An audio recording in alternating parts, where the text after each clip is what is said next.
Hi, good evening. Welcome to our weekly market outlook. Today is 8 September 2014.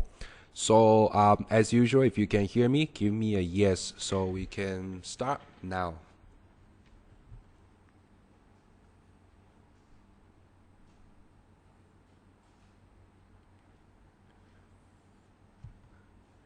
Okay, very good. I saw lots of yes coming. So, just a brief introduction of our today's webinar. We have four parts. First part is the fundamental analysis. So, last Thursday and Friday, especially last Thursday and Friday, we saw lots of surprises from the European central banks, as nobody really expect them to do anything. Just Mario Draghi expect him to talk only, but he's really give us lots of surprises. That's the reason you see that the euro dollar is already fall below 1.30, and now the question is it will fall below 1.29 after a few weeks. So that's a big question now. Also, nobody really expect the weak non-farm payroll data can be that soft. It's only about 140 plus job added. So, sorry, 140 plus thousand jobs added. So, we will also tell you later whether you should focus on this data or you should just forget about it. It's a one-off data, so we'll also let you know later. So, the second part, we will go to this week's events. So, from this week's events, we probably will let you know what kind of thing you should watch this week. And actually, not too many news for this week. I would say you probably would need to care about some Chinese data, but Chinese data it will affect the dollar yuan here, but we just see an increasing amount of the people trading dollar yuan now. So if you're trading dollar yuan, you also need to pay little attention of the Chinese data this week. And also we have the RBNZ rate decisions and the US retail sales. Besides that, probably no other data is important. It's very important. And number three, we have the technical analysis. We will bring the charts. So after the euro dollar fell to 1.29, dollar also goes up tremendously against some currencies. So some of the currencies probably have some new prices range. We also let you know. At last part, we have the Q&A sessions. So beginning of the session from to the end of session, if you have any questions, just type in the box. And in the end of sessions, I will answer the question. Okay, so let's start our today's webinar.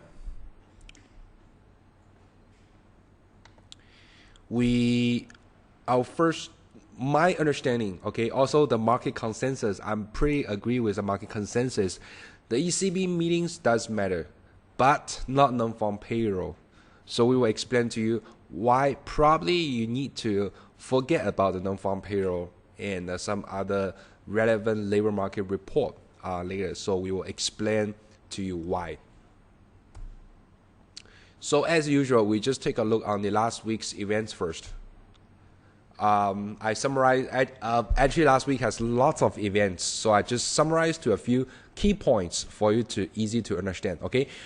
First is the RBA, it's the Australian Central Bank, left the OCR rate at 2.5% unchanged.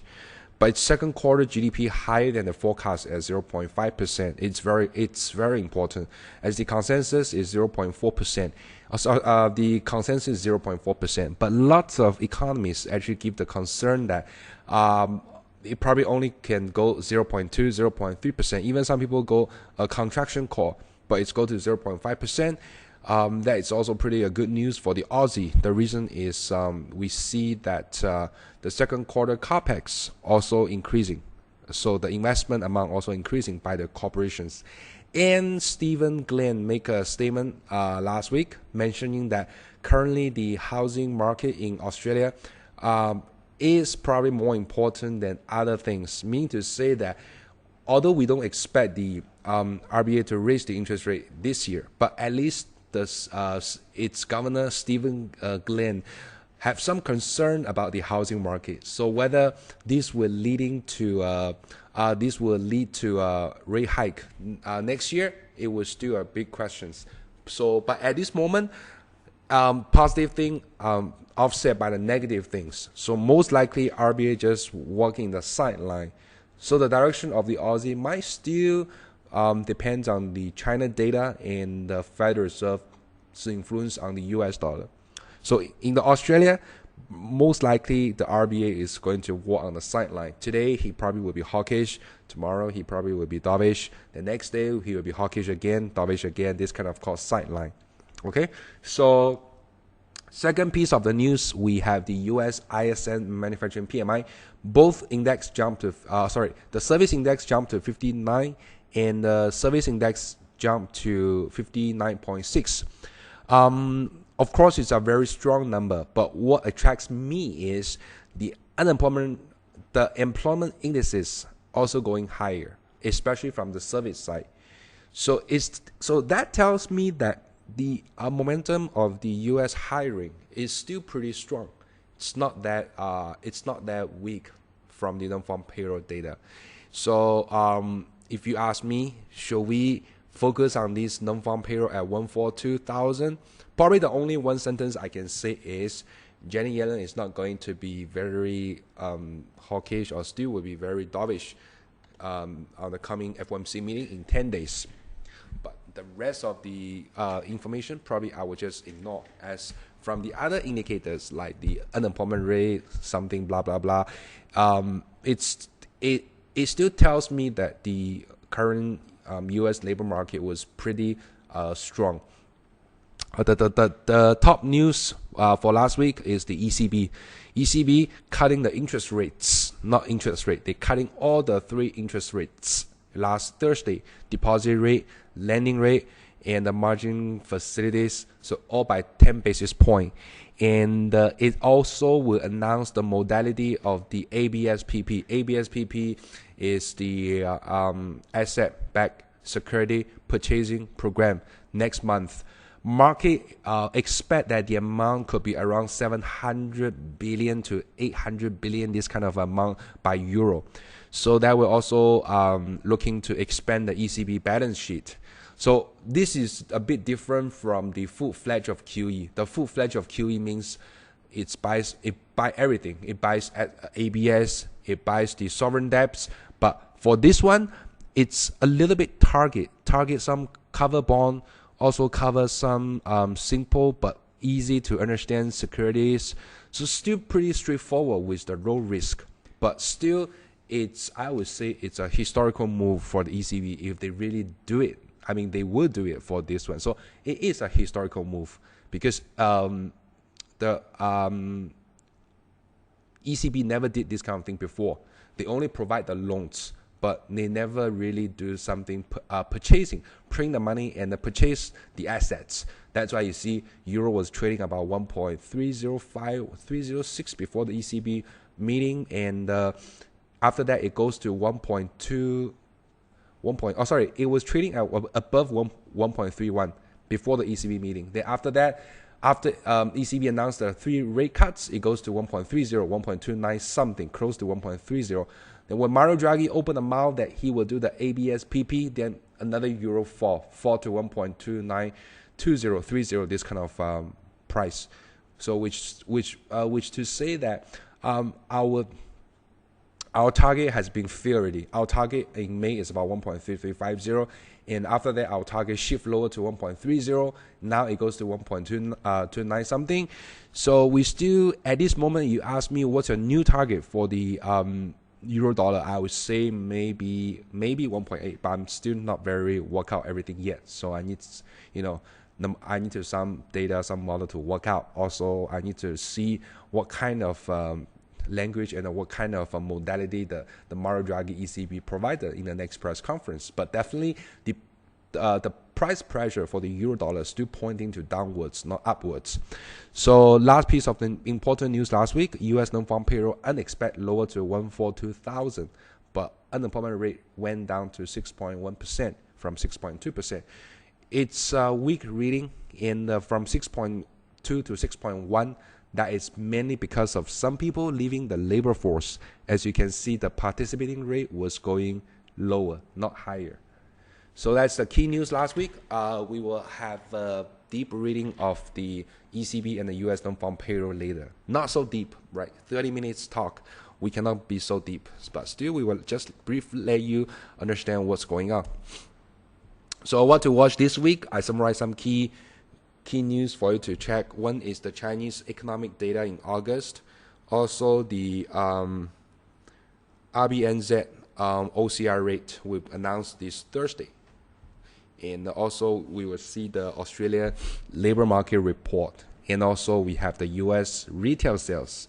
So it's not very top tier data besides the RBNZ OCR rate. And this RBNZ OCR rate is also pretty clear that the RBNZ most likely will not raise the interest rate again. So they just keep the rates unchanged at the last time level. So this will probably limit some upside of the Kiwi dollar, as the Wheeler, the governor of the RBNZ, mentioned that he's worried about the interest rate going too high, currency go too high, might dampen the New Zealand economy so far. All right, so we go to macro summary now. As you can see, the US dollar is pretty tracking the euro dollar. I mean, that it's not new. It's been happening for in the past year already. So last week only, you see the Australia outperformed 0.5% against the greenback. The reason I mentioned just now is Stephen Glenn mentioned that he worries that there's a housing bubble. So if he worries there's a housing bubble, what to do is he will raise the interest rate. So if they raise the interest rate, of course, it's a positive news to the Aussie. But probably it will still have a short-term impact to the Australian dollar, as the economy still pretty weak, and the economy is not strong enough to let the investor to speculate that the Aussie will, the RBA will raise the interest rate. So here is a very great example, because you still have the time to catch up. Remember in last quarter of 2014 and the last quarter of 2013 and the first quarter of 2014 and the second quarter of 2014, when RBNZ raised the interest rate, you see that you can just keep sitting in the trend right. So you just sitting in the trend, let the trend ride you to the upward direction. So this thing might repeat next year, when RBA give the clear direction if they want to raise the interest rate, as the economy improving and as the housing market also a bit heating. So so that's how sometimes people trade the financial market, trade the different assets, is not because they can foresee lots of things. It's because they have their previous experience. So some experience they encountered before, they probably can handle much better later. So we will let you know, if anything happen. But the rest of the currency, you can see that it's all down against the dollar. Like British pound today continue to drop. I believe everybody know this reason. It's because Scotland probably will leave the UK in a very high chance, meaning to say that if let's say you need to go UK, you need to apply for the visa. So you probably only can go England, this kind of area. So if you go to Scotland, you probably need to apply the visa. Of course, it's a bad news for sterling, as they will have their own currency. So they need to sell their previous sterling. So of course, but I'm not a political specialist. So if you ask me to go deeper of how this Scotland independent works, I probably not very standing a very good position to advise. But you can see also, besides the UK, the UK currency, all the rest of the European currency besides euro all selling off, right? That's because of when ECB printing the money, it's also will flood into the rest of the Europe. So that's why the European currency also looks not very stable, right? So you can see dollar index, the red color. You can see on Thursday, there's a very sharp rise of the dollar index, which is timing is around 8+, 9+. So that exactly the ECB timing. So here is how important, you see, although let's say you don't trade the euro, right? If you trade the Aussie, you trade the sterling, or you trade other currencies, even you're trading yuan, it will probably still affect by the euro, by the ECB press conference, as we know, as we mentioned, that this currency is very linked to the euro dollar. Although dollar index is shared by 7 different currencies, but euro looks like has the most influencing powers, right? So this is probably the things we need to all be aware. Treasury yield and the dollar higher on firmer U.S. economic data also is because of the ECB price conference give the market surprises. As you can see, very interesting thing. You see, on Thursday, 4th of September, you can see what time is that, about 8 plus, right? You see a sharp rise of the dollar yen. So you need to look at the entire thing very closely. So what does that to do from ECB to dollar yen? But right, I mean, if you just don't look deep, you just look at the surface stuff, nothing to do. Dollar yen was at 104.60, and after that it goes to 105.40 just within a few hours, about 100 basis point, almost 100 basis point, about 80-90 basis point, right? So if you just focus on dollar yen, you probably see what's going on, right? So Euro ECB is the explanation to you. So same as the US Treasury yield, right? You can see the US Treasury yield also go higher, although you see that on Friday after the non-farm payroll announcement, Treasury yield go lower because people worry that, okay, whether we have a problem in the labor market, it's not so optimism as what we think.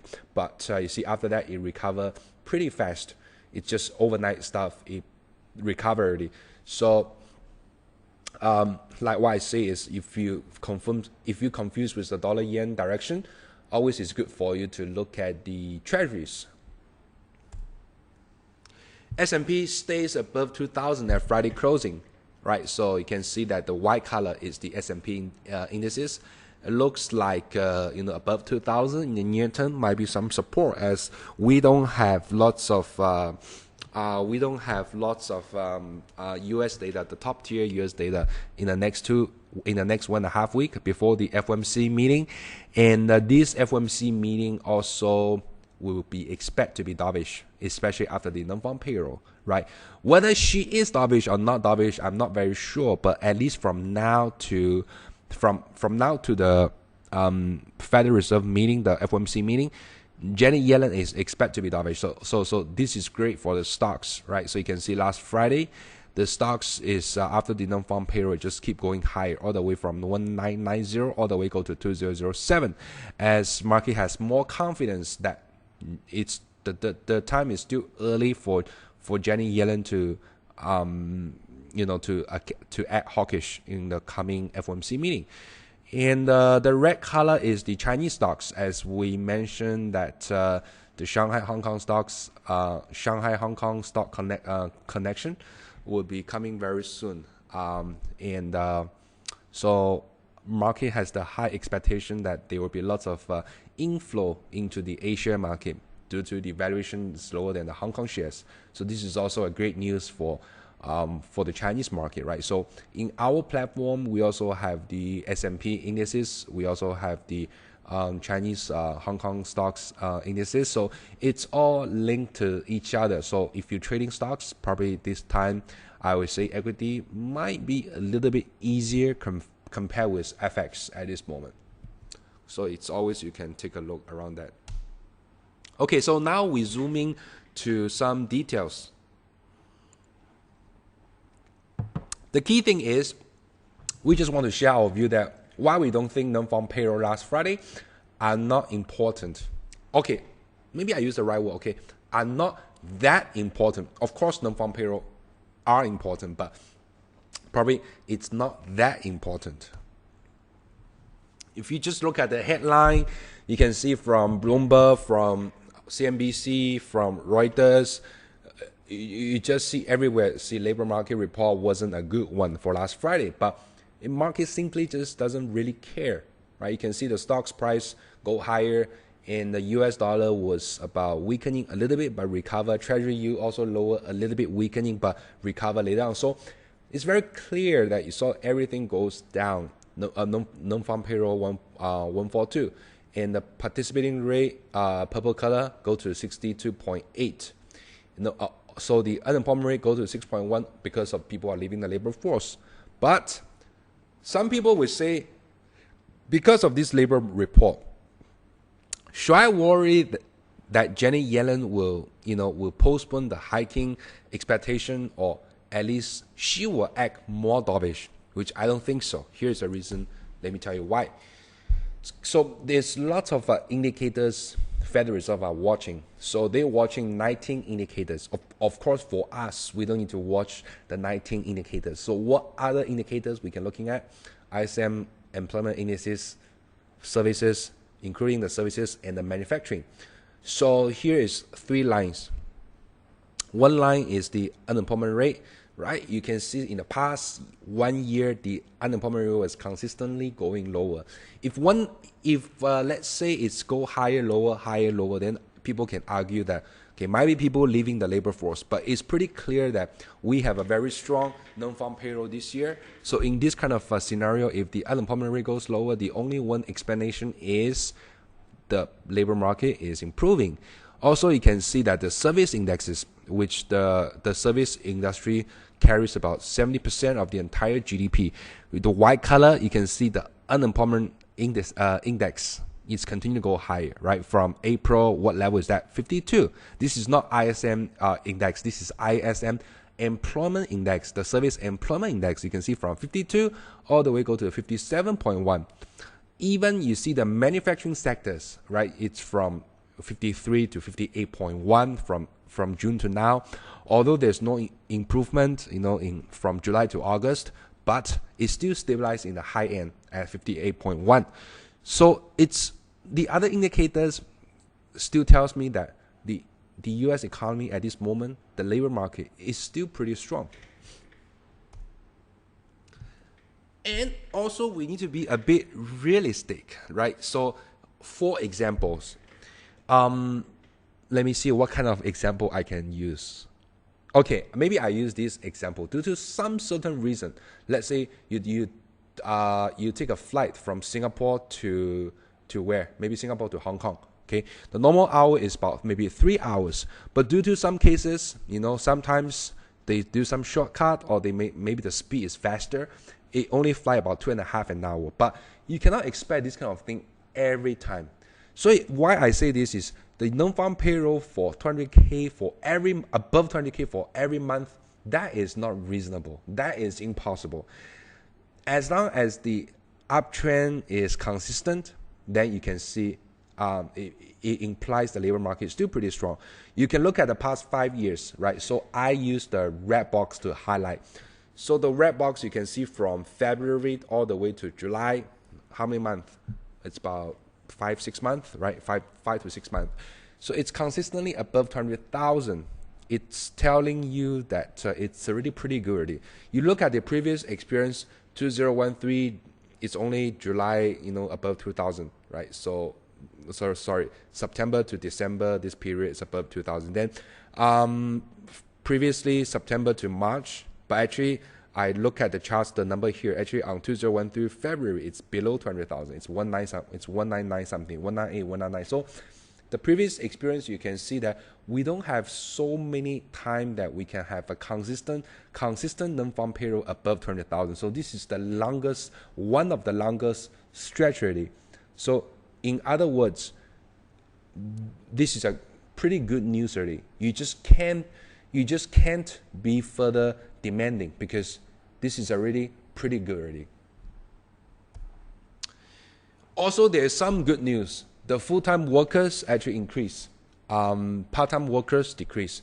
Because what Jenny Yellen's saying is she wants some higher wage job. Of course, full-time jobs, the pay should be more, should be much higher than the part-time pay job, right? Also, the full-time workers, their working are more stable, right? They don't need to worry next month or 2 months later the company, will fire me or not. So they don't need to worry this kind of things.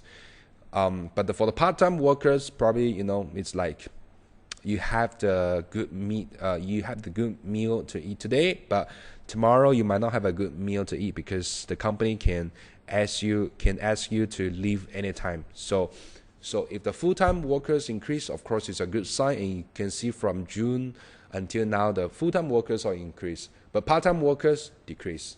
So it tells you that some part-time workers are converting into their full-time workers. So if this is the case, it should be good for wages. So no hurry for the Fed to hiking the interest rate. So Federal Reserve Boston President Eric called the employment report somewhat disappointing and said Fed officials shouldn't be in a hurry to unwind monetary stimulus because of the elevated slack in the job market. So although the job market is improving, but those people, if they prefer to put the interest rate low for a while, they will use all kind of reasons or excuses, to calm down the market, to tell you we are not hurry to hike. Yellen patience also very high. Here is one research report from the Bloomberg mentioned that there has been little evidence of any broad basis acceleration in either wages or compensation. So Janet Yellen said this in Jackson Hole, which is August 22nd. So limited income growth has held back the consumer spending, which accounts for 70% of the entire country growth. So this labor market report. So for the dovish side in the Federal Reserve, they can always use this as a very good reason or excuses to tell you that, okay, you see, our labor market is still pretty weak. We cannot raise the interest rate. Look at the non-farm payroll, 148,000. So if something like that, you will see the U.S. Treasury yield to drop again, and the market expectation on the Federal Reserve to raise the interest rate also dampen a bit. Also, I hear mentioned a few times that I don't think next month is a good month for Janet Yellen to be hawkish. The reason is there's no press conference in October. There's no FOMC meeting in January. The next press conference and the FOMC economic projection will be on December. So any tantrum arise in the next 2 to 3 months, it's very difficult for the Federal Reserve to use the verbal communication to manage the market, right? It's always, for central banks, is always use the mouth to manage the market, but not use the written stuff, right? Because people are more willing to believe what they hear, what they hear probably. What they saw is by words, but words is, sometimes it's very misleading, right? Of course, sometimes, central banks, they want to use those kind of very complicated languages to confuse you. So they always like to listen directly about what they say. So here we can say that this non-farm payroll at least given Janet Yellen some reason to put the rates low for some time. It engaged the market sentiment on Fed policy, not much. What I'm talking about is non-farm payroll. If it's weak, then people want to use the key indices, the key prices to gauge that, okay, whether the prices has any reflect any impact of the coming FOMC, the coming Fed policy, but not much, right? You can see some knee-jerk reaction, very normal. For dollar yen, it's white color. You can see after the announcement, it dropped to 104.9 from 105.3. It's only how many basis points? Only 40 basis points, 35 to 40 basis points. After that, all recover. And the stocks market are pretty exciting. All the way go higher because they think the Federal Reserve might be, might raise the interest rate maybe slightly longer than what market currently expect.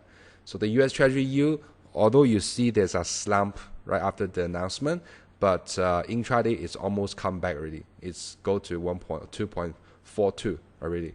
So you can see the market did not really take this non-farm payroll report very seriously. So it should be, you guys should be, the same, right? So just, my expectation for the coming FOMC meeting is still a no event case. She still will be very dovish, okay? Not very dovish, very balancing.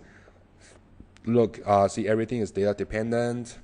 If economy improving, they probably will faster the pace of the rates normalizations. If let's say nothing, the data goes lower, they probably will continue keep the stimulus, keep the rates low for long. So you cannot really find any clue from her. That's what I guess for the coming FOMC meeting. So here I just repeat everything again. I think I speak this last week webinar.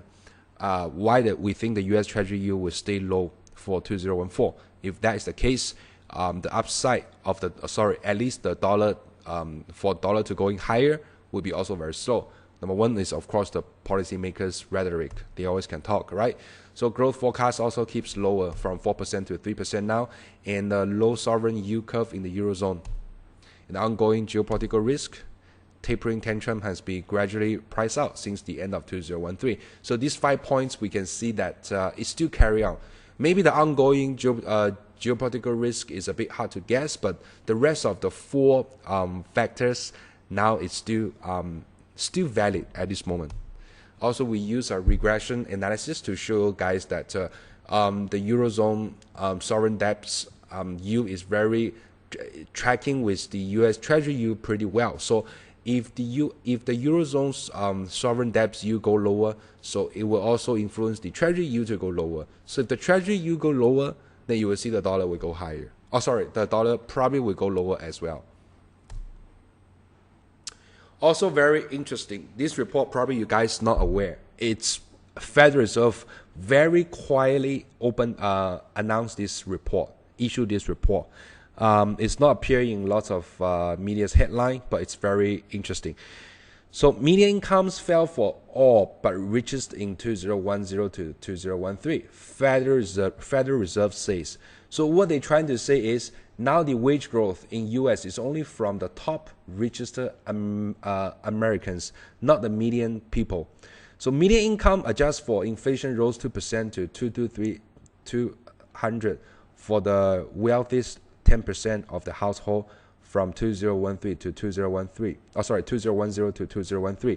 That I guess is the annual income, right? So we can also have a gauge how to be a top 10% salary workers in US. So you use 200 average times divide by 12. So every month you earn 20,000 US dollar.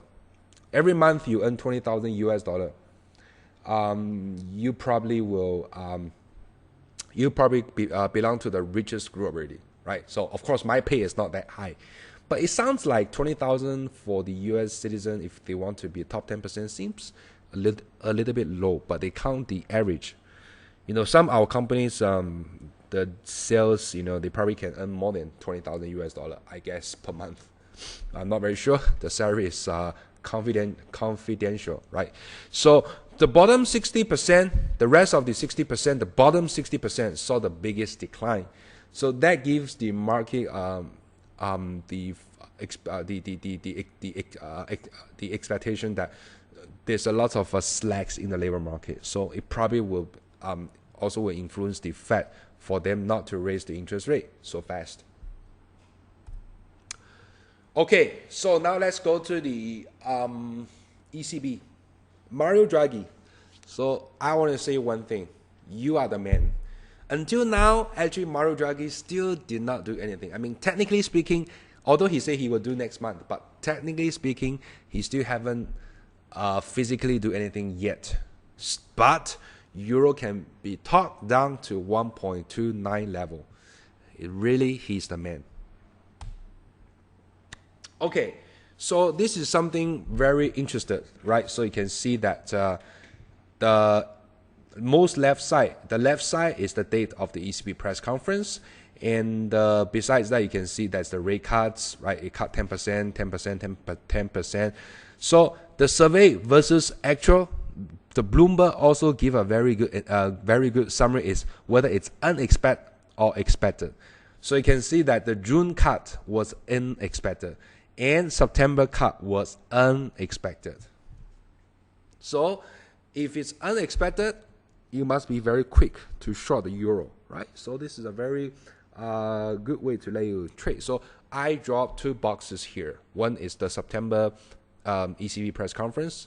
It's close to 1.315 discount level. All the way you see go to 1.2942. So it's just 1 hour.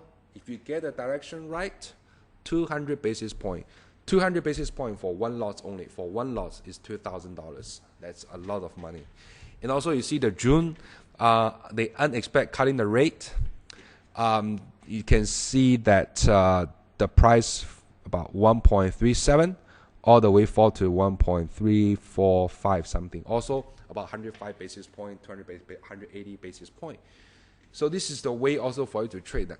If you see something unexpected fast happen in the Eurozone at this moment, quickly click the mouse. Okay, so here I need your guys to be a little bit patient as something is pretty technical. I'm just trying to make the things simple. Actually, I've already chosen some very simple article already.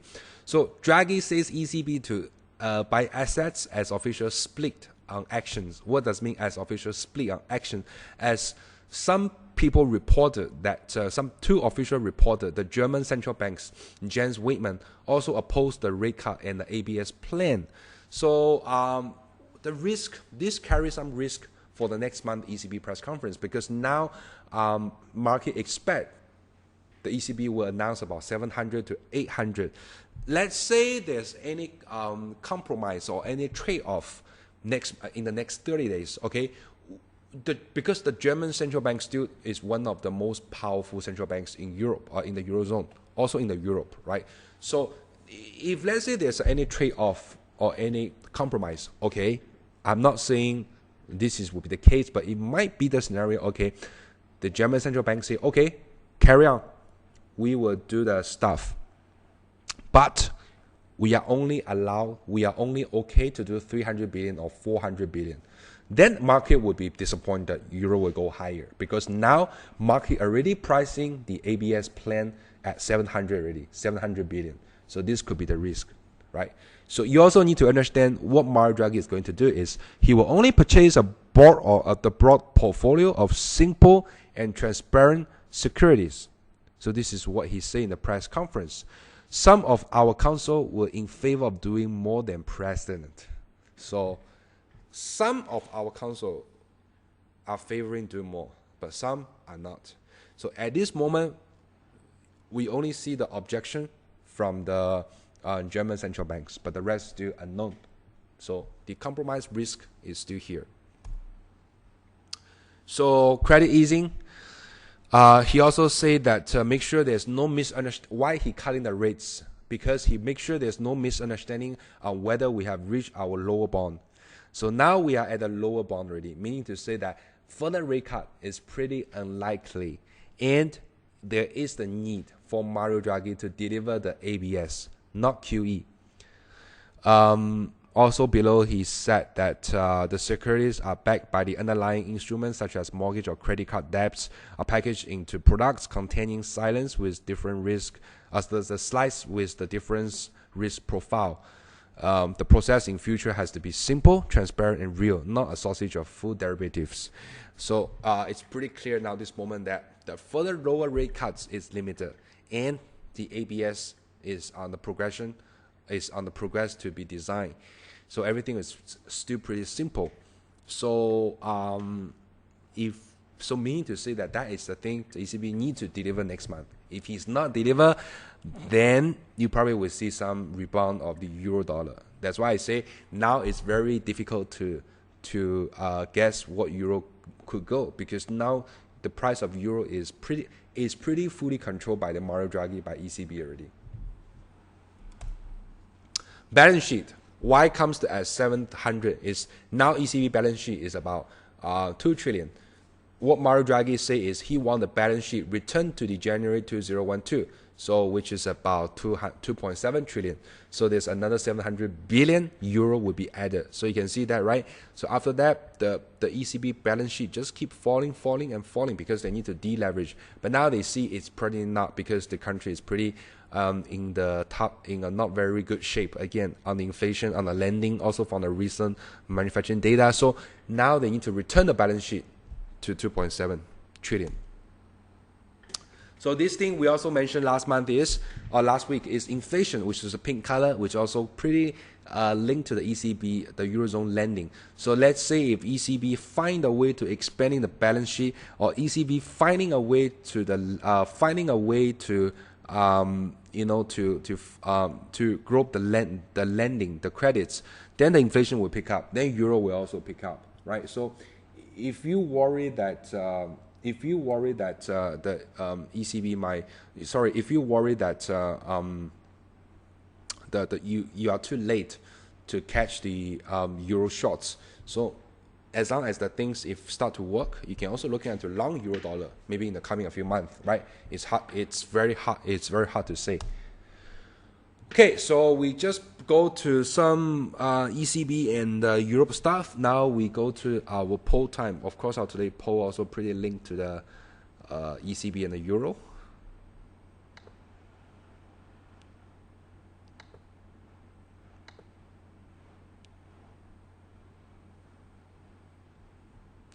So what's your view on the euro dollar by the end of the year?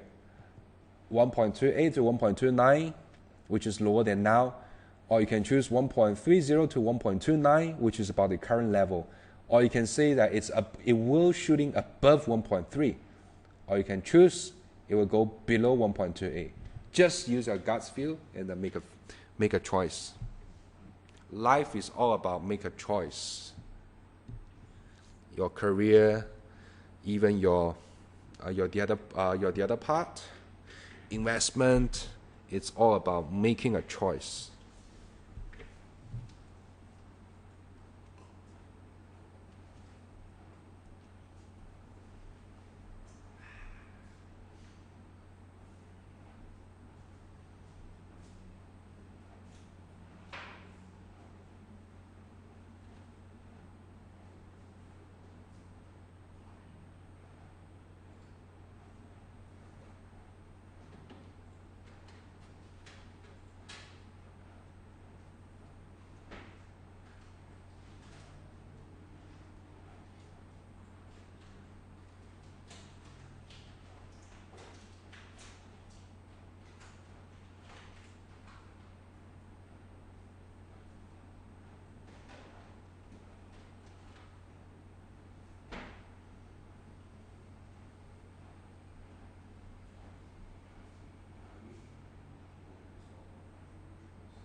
Okay, very decent, but not that decent, because only 89% voted. I want 95%. Okay, so 29% choose 1.28 to 1.29, 20% choose 1.30 to 1.29, 20% choose above 1.3, 31% choose 1.29. So I really don't know what's the direction. But it looks like most of people still think lower euro will be lower, right? Because if we plus the first and the last, there is about 60%. 60% of the people choosing euro with below 1.28 or 1.28 to 1.29. So which is 60% of the people thinking euro will be lower now. Let's go to the next session, which is this week's events.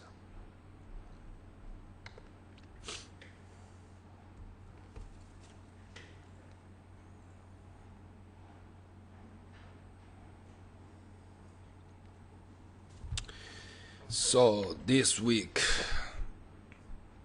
okay, this morning we already have the trade balance already, right? So the China trade balance was is moving to another record.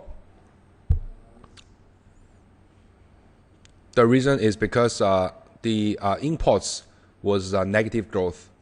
So tomorrow, Tuesday, we don't have lots of things. Oh, tomorrow we have BOE economy speaks, and also sterling. Also UK will announce the manufacturing production. So on Wednesday, also have the inflation report. On Thursday, so tomorrow and Wednesday, the risk on sterling is pretty huge. Also on Thursday, we have the New Zealand OCR rate, the official cash rate. Also, we have the morning, we have the Australian labor market report. So this month labor market report is very important, right? Because remember last month, its unemployment rate shooting to 6.4%. So now people want to see whether the unemployment rate is go higher or go lower. So meanwhile, in between on Wednesday and Thursday, we will see the China data will be also out. So this week, actually, for New Zealand dollar and for Aussie dollar, the risk is pretty high to the upside and downside. So on Friday, we have the BOJ Kuroda speech. I don't expect lots of things. And also on US side, 8:30, we will have the US retail sales. Saturday, we have the China industrial production. So you can see from here that data for this week is not very important, and it all have most likely just have some knee-jerk reaction. Like tomorrow and Wednesday, I believe there will be lots of a knee-jerk reaction from the sterling, and on Thursday there will be lots of a knee-jerk reaction on the Aussie and the Kiwi. So just take a look, just be careful on that. Okay, so now let's go to the charts. Let me open the MT4 charts.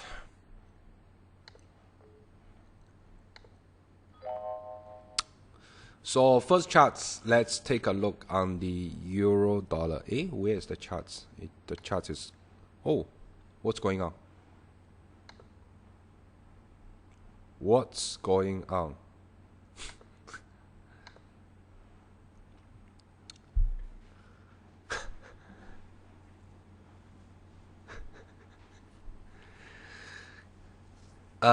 Everybody see the green screen?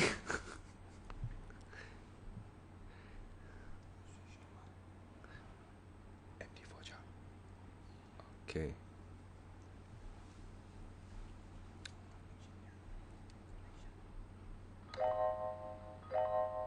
Okay.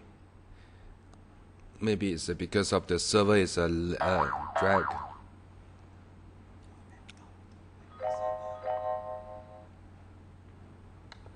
Okay, now let's look at the euro dollar charts, right? Euro dollar charts. Of course, if you look at the hourly chart, you can tell it's pretty clear that in short term, because usually based on my experience, as we don't have lots of euro data this week, right? So probably the price will trading in some range as the market is still seeking for the direction.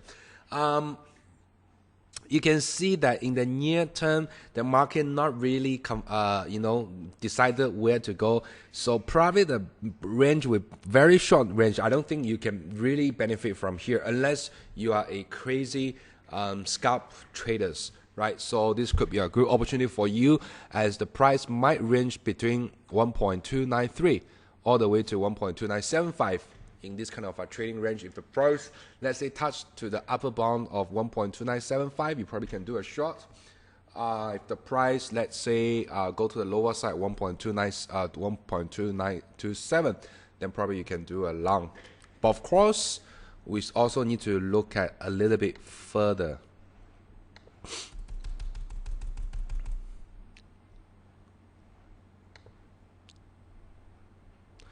Probably we take a look on the daily charts, because the reason is I want to draw a Fibonacci line. Okay, now the euro move is pretty wide already, right? So let me draw a Fibonacci line, which I'm going to use the 2012 as the uptrend until the highest level this year at 1.3960, about this kind of range. Then let's zoom into the weekly charts. Okay, which, if you want to say there's a very solid support, right? If you believe the euro is in a downtrend, you can also use this this way to trade, is continue to short. But short at which price? So one choice is, you can see that 50% of the Fibonacci retrace line probably will forming some resistance, but the resistance price at 1.3035, meaning to say that you probably need to wait for a while to short euro. Of course, that probably for short-term trader is not an ideal solution. But you can continue to target at 61.8, the Fibonacci retracement level. I think it makes sense at 1.2790. Let me say it's about 1.28, right? So you can combine with the hourly chart, which I showed you just now. If the price carry a chance, let's say, to reach this level at 1.2975, another 20 basis point to go, you probably can do a short. Of course, I'm not going to do a long euro because it's a pretty risky at this moment, because the trend is still pointing to downwards. But we'll wait for the price to go higher to a little bit of the retracement level, 1.2975. I do a short euro. Of course, I don't think the price can all the way go to 1.28 in the near term, but probably I can target at 1.2890 or 1.2875. This kind of range, I think, still possible, and then you have about 100 basis point space to go, right? So that could be the direction for the euro dollar. Second, we want to take a look on the dollar yen. If we see the dollar yen on the technical side, it probably would tells you that it's probably can tells you that probably now it's coming to a price which you can do a short, right? The reason is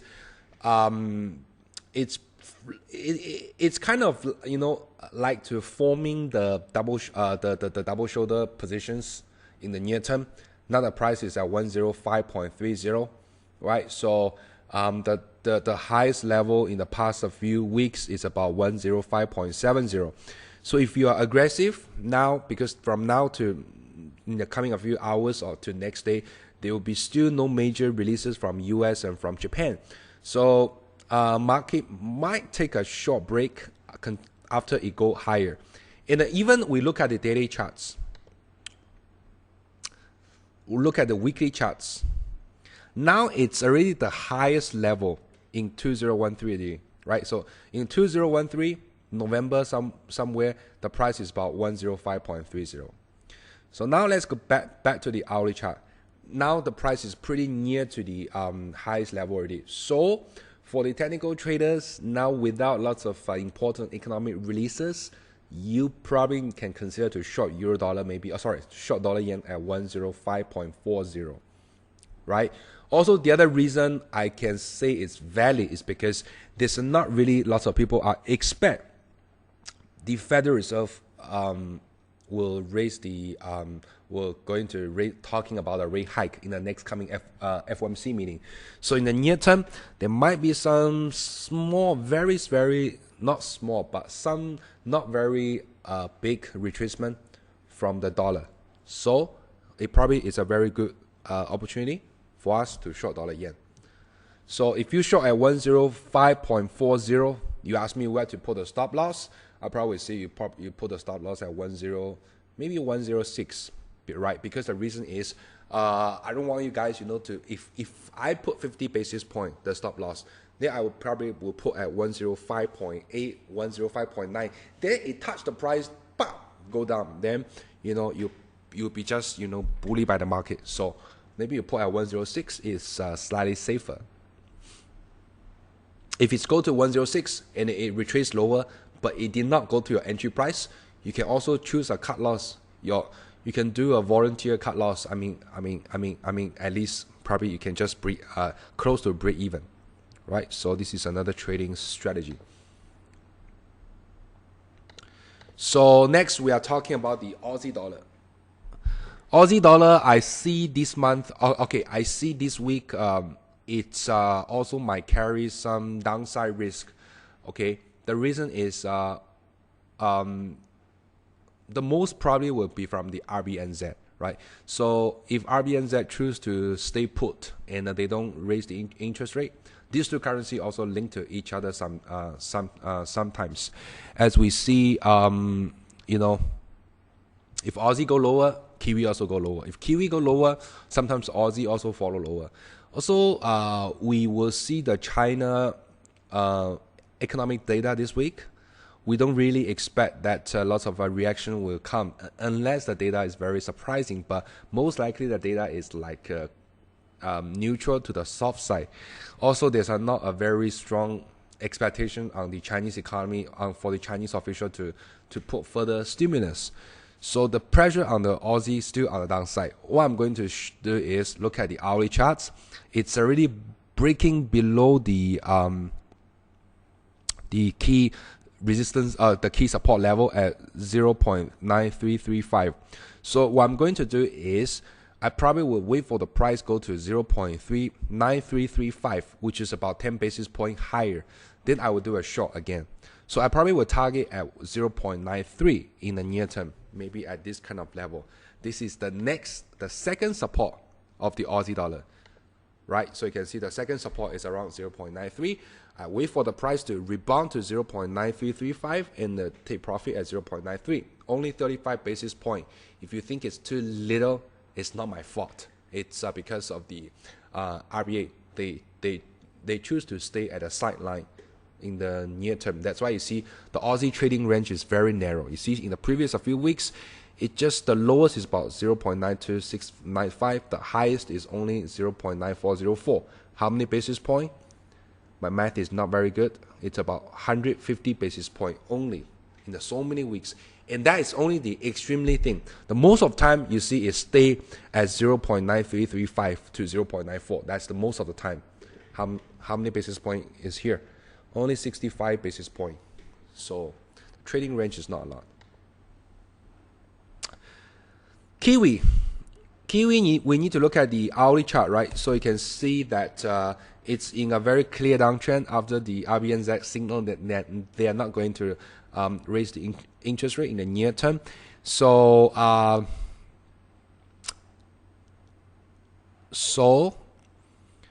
this currency pair, I would say, in the near term is pretty hard to decide it, because in the meantime, you see that this level is pretty supported, but at 0.83. But if RBNZ not willing to raise the interest rate, the price still need to go lower. So what I'm going to do is, for this pair, if you're a news trader, I would say you probably can wake up early on Thursday. What time is that? I forgot. It's about 5 plus, right? Okay, so about 5 plus. Before they announce the interest rate, you probably can stand by to. Okay, let's say now is before the RBNZ to raise the interest rate. The price is 0.83.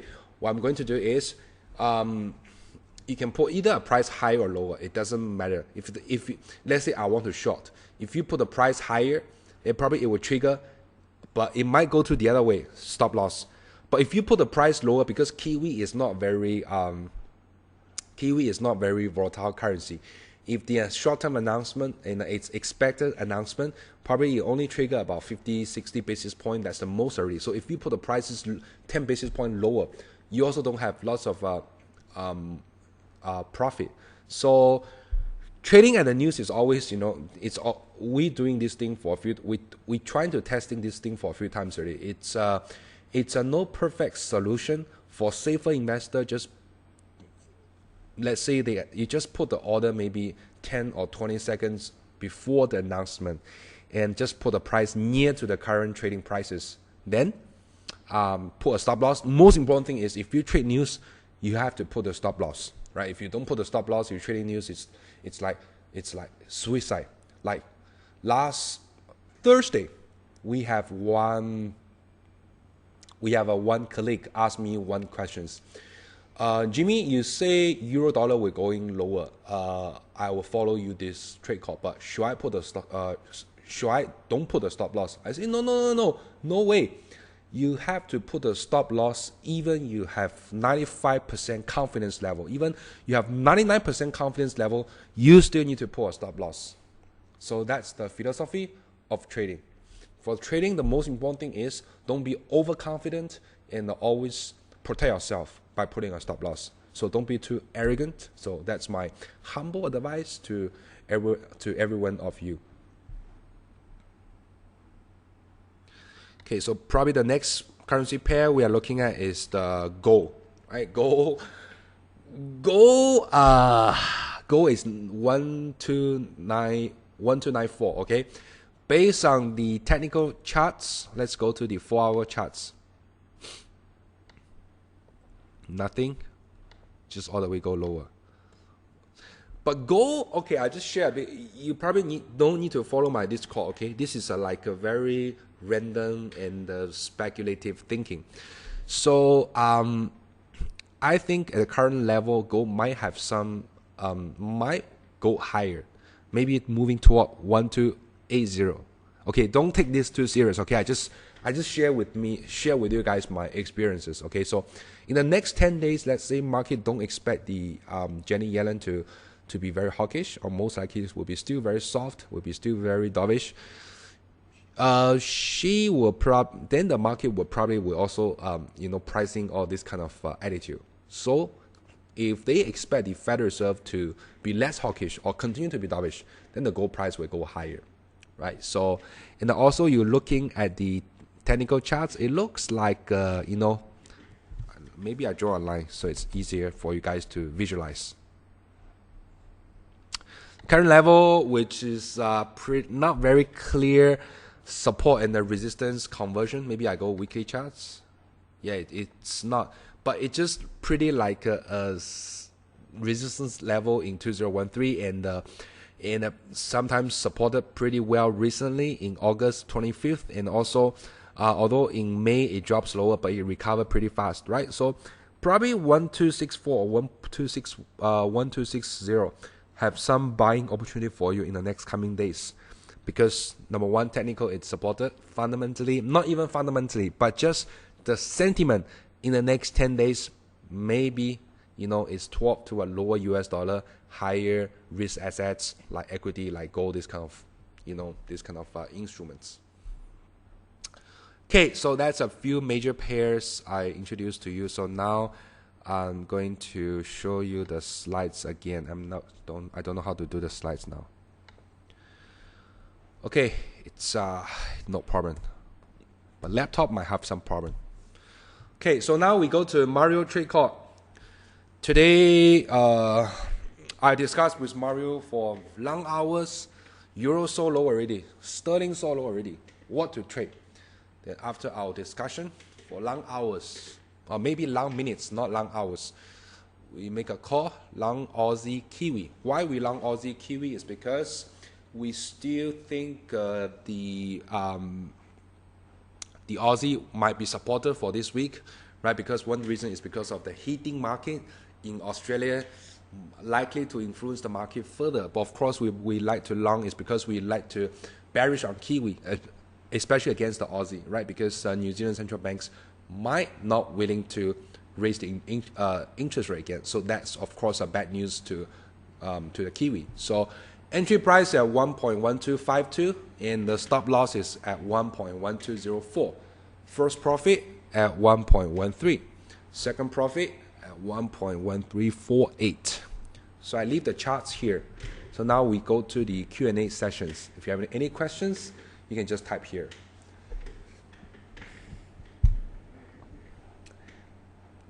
Patino asking one question, but I'm afraid I cannot answer these questions. En español no viene la conferencia. I know some Spanish, but very basic. I probably guess he's asking that, do we have a Spanish session for this conference? I guess, that's why I guess this, but currently we only have the Chinese webinar and we only have the English webinar. So for Spanish webinar, we probably need to hire a Spanish economist, but currently we don't have this plan, so maybe not at this moment.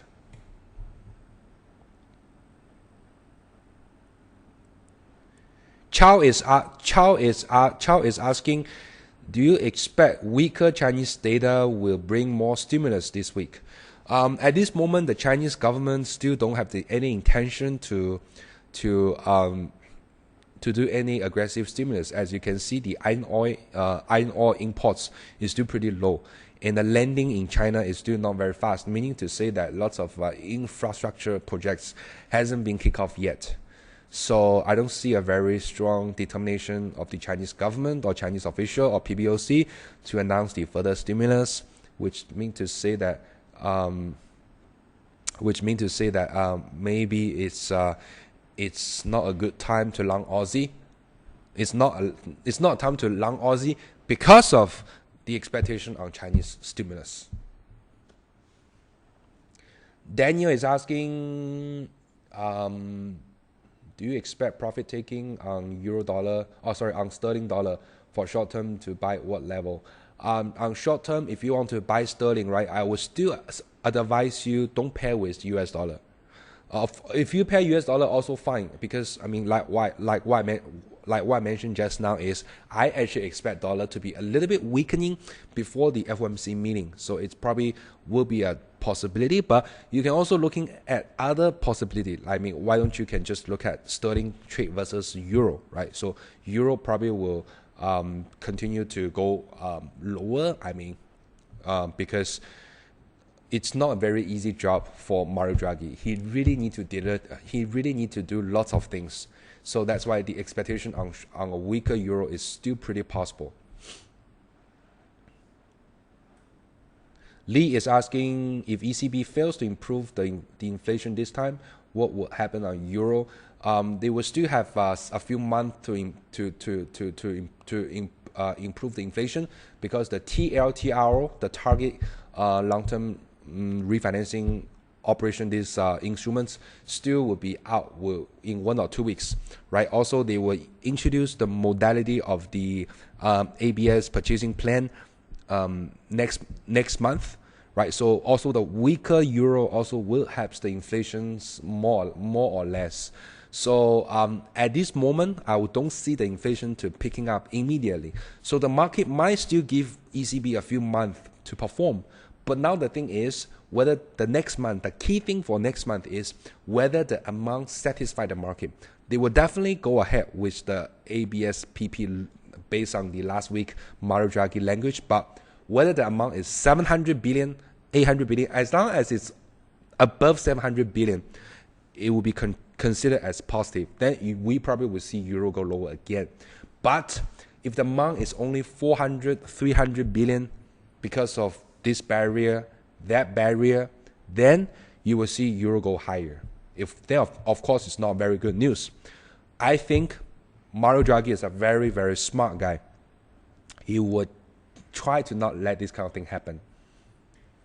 Jay is asking, how about the silver? Silver is a pretty like gold. I mean, their fundamental is pretty weak. So what silver and the gold tracking to each other is, they probably were just tracking, the central banks, especially the Federal Reserve policy, right? So also go against the US dollar. So if US dollar go higher, gold and the silver will go lower together. If the US dollar go lower, gold and the silver will go higher. So that's probably would be the range. Okay, so that's all for today's webinar. Okay, the last question maybe CP. CP is asking, sterling range be impact if the Scotland independence is confirmed.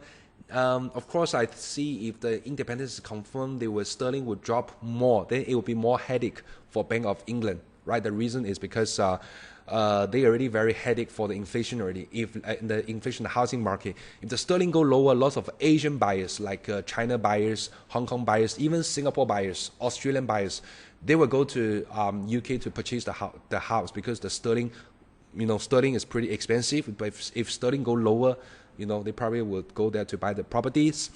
Then it will create lots of inflation for the Bank of England, right? But there will be massive selling of the sterling because of the Scottish people, right? So of course I see the downside risk for sterling would be a lot. Okay, so that's all for today's webinar. I will go overseas tomorrow, have a business trip, and I'll be back on next Monday. So if there's no surprises, I will see you guys next Monday webinar again. Alright, so have a good night. See you.